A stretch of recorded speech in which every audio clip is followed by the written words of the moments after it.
आज का हमारा टॉपिक है राउल्ट्स लॉ। तो बच्चों आज हम बात करेंगे राउल्ट्स लॉ के बारे में। तो देखो सबसे पहले तो आप ये बात जानो कि Raoult's law is a special case of Henry's law. Raoult's law क्या है? हेनरीज लॉ का एक स्पेशल केस है।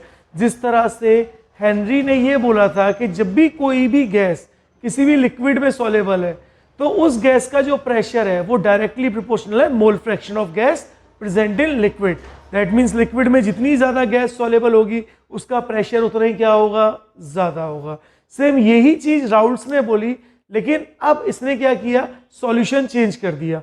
हेनरी ने बोला था solution of gas in liquid, लेकिन राउल्ट्स ने क्या बोला? राउल्ट्स ने बोला solution of liquid in liquid. तो चलिए स्टार्ट करते हैं राउल्ट्स लॉ। और सबसे पहले हम एक एग्जाम्पल के थ्रू करते हैं। तो हमारा एग्जाम्पल है कि सपोज दैट आपके पास दो लिक्विड है, liquid A and liquid B.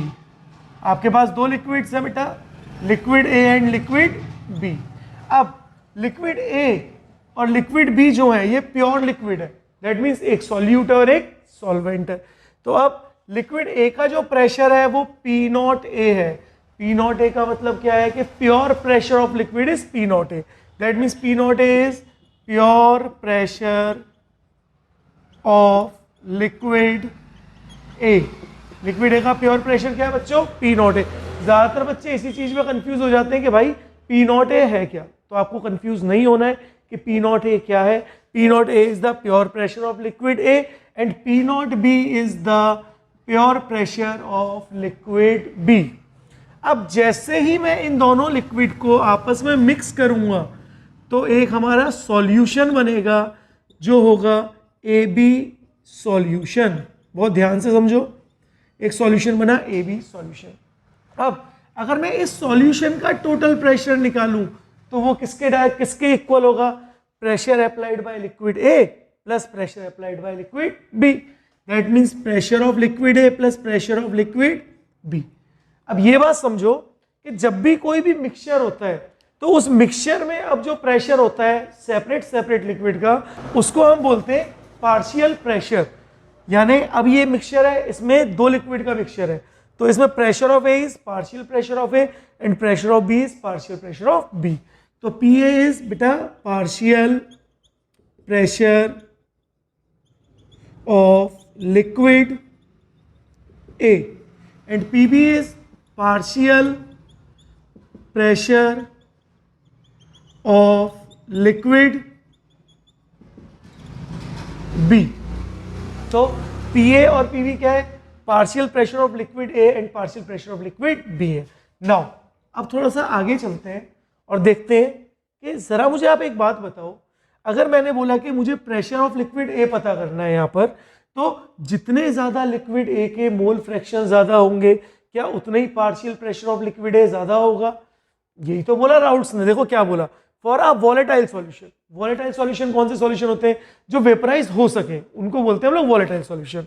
The partial vapour pressure, partial का मतलब मिक्सचर की बात हो रही है, तो the partial vapour pressure of each component या फिर each liquid in the solution is directly proportional to its mole fraction.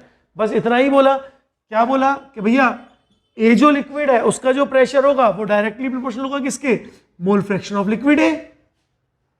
Same as pressure of partial pressure of liquid B directly proportional होगा किसके? Mole fraction of liquid B के directly proportional होगा। यही तो Raoult's ने बोला। बस इतनी सी बात तो बोली कि जिस भी गैस का प्रेशर है वो डायरेक्टली प्रोपोर्शनल होता है उसके मोल फ्रैक्शन के। और जैसे ही हम लोग बच्चों प्रोपोर्शनल का साइन हटाते हैं वैसे क्या होता है? एक कांस्टेंट आएगा P not A X A. What is P naught A? P naught A is the pure pressure of liquid A. And what is P naught B? अगर मैं यहाँ से proportional का साइन हटाऊंगा तो क्या आएगा? P naught B x B. And what is P naught B? P naught B is the partial pressure of liquid B. Now, what आप एक चीज खुद से देखो कि P naught A is the partial pressure of liquid A. Obvious सी बात है। PA is partial pressure of liquid A, P naught A is the pure pressure of liquid A। अब जो लिक्विड A का प्योर प्रेशर है वो उसके mole fraction पे ही तो डिपेंड करेगा। यानी किसी भी लिक्विड के जितने मोल फ्रैक्शन है वो उसी के हिसाब से क्या करेगा? प्योर प्रेशर के अकॉर्डिंग प्रेशर को अप्लाई करेगा। और यहाँ पे क्या बोला गया है? जो टोटल प्रेशर है वो किसके इक्वल होगा? Partial pressure of liquid A plus partial pressure of liquid B. और ज़रा मुझे बताओ बच्चों, अगर हम लोग बात करें partial pressure of liquid A तो वो क्या है, P not A X A, and partial pressure of liquid B is बच्चों P not B X B, and this is Raoult's law equation, और आप बोल सकते हो आइडियल सॉल्यूशन इक्वेशन, क्योंकि राउल्ट्स ने जो अपना लॉ एक्सप्लेन किया था वो किसके लिए एक्सप्लेन किया था, वो एक्सप्लेन किया था फॉर आइडियल सॉल्यूशंस। तो राउल्ट्स लॉ किसके लिए वैलिड है बच्चों, राउल्ट्स लॉ वैलिड है आइडियल सॉल्यूशंस के लिए। नाउ एक चीज जो मैं आपको और बताना चाहता हूं, देखो जो प्रेशर ऑफ लिक्विड ए है या जो प्रेशर ऑफ सॉल्यूशन बोलते हैं, जो हमारा प्रेशर ऑफ सॉल्यूशन है वो हमेशा और हमेशा कम होगा प्योर प्रेशर से, प्योर प्रेशर से। That means pressure of solution is always less than P not A, और pressure of solution is always less than P not B. हमेशा जो सॉल्यूशन का प्रेशर होगा वो हमेशा और हमेशा प्योर प्रेशर के कंपैरिजन में हमेशा कम ही होता है। नाउ आगे बढ़ते हैं, अब बात करते हैं राउल्ट्स लॉ ने एक ग्राफ भी दिया, तो जो उन्होंने बोला था उसके रिस्पेक्ट में उन्होंने क्या एक ग्राफ दिया है, तो चलिए जरा उस ग्राफ को भी पढ़ लेते हैं। नाउ अब बात करते हैं राउल्ट्स लॉ के ग्राफ के बारे में। देखिए राउल्ट्स ने एक ग्राफ बनाया जिसमें उसने वाई एक्सिस पे रखा प्रेशर और एक्स एक्सिस पे उन्होंने रखे मोल फ्रैक्शंस। क्या रखे, मोल फ्रैक्शंस। बहुत आसान सा ग्राफ है लेकिन ज्यादातर बच्चे कंफ्यूज होते हैं, तो चलो देखते हैं। अच्छा आप एक बात जानते हो कि mole fraction of liquid A plus mole fraction of liquid B is always and always and always equals to 1। Liquid A और लिक्विड बी के जो मोल फ्रैक्शन है उनका सम हमेशा और हमेशा 1 होगा। मोल फ्रैक्शन 1 से ज्यादा कभी भी नहीं होते हैं, इस बात को याद रखना।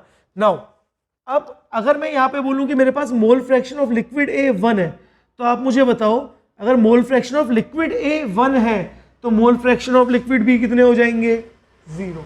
अब जैसे हम इस तरफ जा रहे हैं तो मोल फ्रैक्शन ऑफ ए कम होता जा रहा है, यानी एक टाइम ऐसा आएगा कि मोल फ्रैक्शन ऑफ ए 0 हो गया, और जैसे ही हम अगेन लेफ्ट टू राइट जा रहे हैं तो मोल फ्रैक्शन ऑफ बी क्या हो रहा है, बढ़ रहा है, और इस टाइम पर आके मोल फ्रैक्शन ऑफ बी कितना हो गया, 1।